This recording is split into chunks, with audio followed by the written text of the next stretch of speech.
Inilah tantangan iman Nikodemus. Nikodemus benar-benar dalam situasi yang gelap dan menegangkan, tetapi dia mampu menerobos kegelapan malam dirinya untuk bertemu Yesus.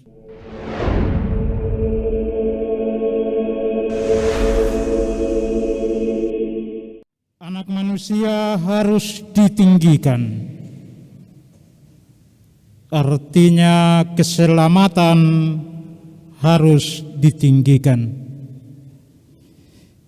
Israel berubah setia terhadap Allah dengan menajiskan rumah Allah yang kudus di Yerusalem.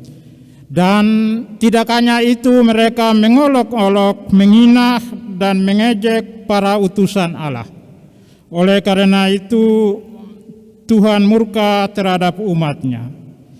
Dan melalui Raja orang Kasdim mereka membakar rumah Allah, merobohkan tembok Yerusalem, dan menjadi budak di Babel, tanah pembuangan. Murka Allah dinyatakan lewat pembuangan,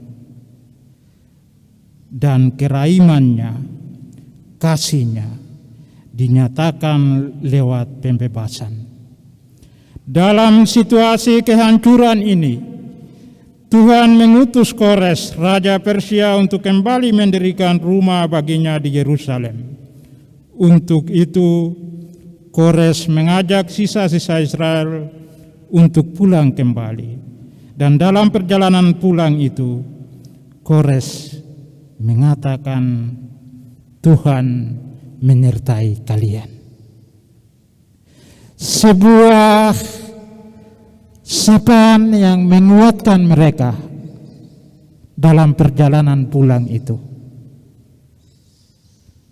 Saudara-saudari yang terkasih, dalam bacaan kedua, Paulus menyatakan secara gamblang bahwa keselamatan adalah pemberian Allah dan bukan karena usaha atau hasil pekerjaan kita manusia. Jadi janganlah kita memegahkan diri karena kita ini buatan Allah. Kita harus hidup di dalam Dia. Dan dalam Injil hari Minggu Prapaskah keempat ini, Minggu Sukacita ini, kita temukan tiga tokoh, yakni Musa, Nikodemus, dan Yesus. Musa meninggikan tiang ular, tembaga di padang gurun untuk menyelamatkan orang Israel dari maut. Tiang ular tembaga yang dibuat Musa merupakan simbol keselamatan. Allah adalah tiang keselamatan umat Israel. Nikodemus ini merupakan salah satu pemimpin agama orang Yahudi dan termasuk kelompok orang Farisi. Nikodemus dalam Injil kita dengarkan datang kepada Yesus untuk mengenal Yesus secara pribadi. Nikodemus datang malam-malam, mengendap-endap, mungkin sembunyi-sembunyi. Mengapa dia datang malam? Nikodemus merupakan pemimpin agama Yahudi dan sebagai orang Farisi, bahwa sebagai pemimpin orang agama Yahudi dan orang Farisi, Nikodemus datang malam-malam untuk bertemu dengan Yesus. Nikodemus harus melewati jurang besar, jurang kedudukannya dan jabatannya sebagai seorang pemimpin agama Yahudi dan sebagai bagian terdalam dari orang-orang Farisi yang memang sejak awal mereka menentang seluruh pelayanan dan karya Yesus. Walaupun demikian, Nikodemus merupakan salah satu pengikut Yesus yang pasif. Artinya, dia sejak awal mengimani Yesus namun tidak berani untuk menyatakan imannya secara terbuka karena tadi kedudukannya dan jabatannya, bahwa dia berani untuk bertemu Yesus. Nikodemus harus mempertaruhkan kedudukan dan jabatannya demi imannya kepada Yesus Kristus. Dan inilah tantangan iman Nikodemus. Nikodemus benar-benar dalam situasi yang gelap dan menegangkan, tetapi dia mampu menerobos kegelapan malam dirinya untuk bertemu Yesus. Nikodemus mengorbankan dirinya untuk mengimani Yesus. Imannya kepada Yesus Kristus ditinggikan lebih daripada kedudukan dan jabatannya. Dan Nikodemus pada akhirnya mengalami keselamatan. Saudara-saudari yang terkasih dalam Tuhan kita Yesus Kristus, Yesus hari ini menyampaikan inti iman kepada Nikodemus, yakni pesan salib, pesan keselamatan. Sama seperti Musa meninggikan ular tembaga di padang gurun, demikian juga Anak Manusia harus ditinggikan, supaya setiap orang yang percaya kepadanya beroleh hidup yang kekal.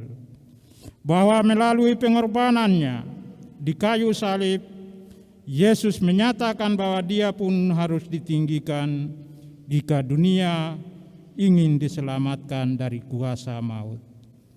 Pesan salib Yesus kepada Nikodemus ini adalah juga diperuntukkan kepada setiap kita, orang beriman, bahwa Anak Manusia harus ditinggikan. Salib Yesus Kristus yang ditinggikan di Bukit Golgota itu terlihat terang benderang, tidak tersembunyi. Semua orang dari sudut manapun dapat melihatnya dengan jelas.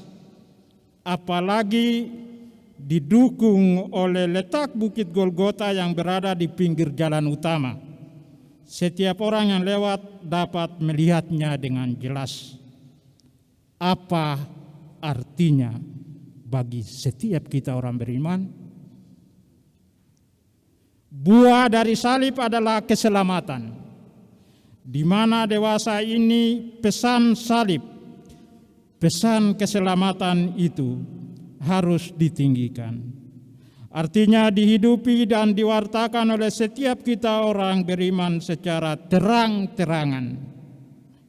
Keselamatan harus ditinggikan dalam seluruh karya, pelayanan dan pengabdian kita tanpa terkecuali. Orang Kristen Katolik harus menjadi sumber dan puncak keselamatan, menjadi tungku api keselamatan bagi dunia. Oleh karena salib Kristus tidak tersembunyi, dinikmati semua orang, maka keselamatan pun tidak boleh disembunyikan, melainkan harus dinyatakan agar kita menikmati keselamatan dari Tuhan. Nikodemus merupakan sosok orang beriman yang berani mengambil resiko, dihina, bahkan diturunkan dari kedudukan dan jabatannya karena imannya kepada Yesus Kristus.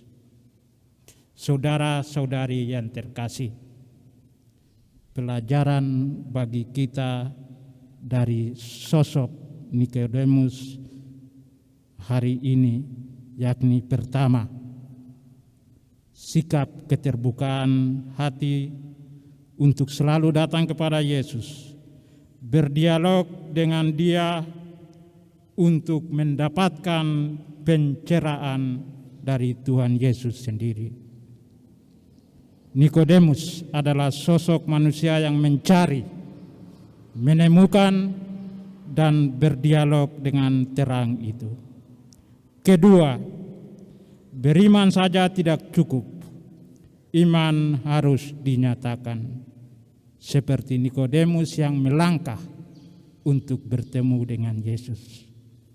Ketiga, beriman kepada Yesus Kristus menuntut pengorbanan diri dan berani mengambil resiko, dikhianati, ditinggalkan, dan bahkan disingkirkan karena pesan salib yang kita nyatakan.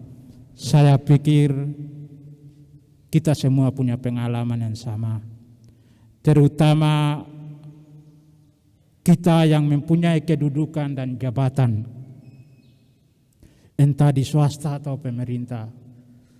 Umat Katolik yang begitu giginya mewartakan keselamatan di tengah-tengah lingkungannya, mungkin pernah merasa bahwa Anda disingkirkan, Anda dikhianati. Jangan bersedih, karena Anda di situ menang. Menang karena kita, saudara-saudari, telah mewartakan keselamatan di tengah-tengah pelayanan, pekerjaan, di mana saja kita bekerja dan berada. Risiko itu membawa keselamatan bagi kita. Keempat, jika ingin mengalami keselamatan, maka tinggikanlah Yesus Kristus dalam seluruh hidup kita. Dan kelima, sekalipun mendapat tantangan, sosok Nikodemus adalah orang yang tidak berubah setia imannya kepada Tuhan kita Yesus Kristus. Tuhan Yesus bersabda supaya setiap orang yang percaya kepadanya tidak binasa, melainkan beroleh hidup yang kekal.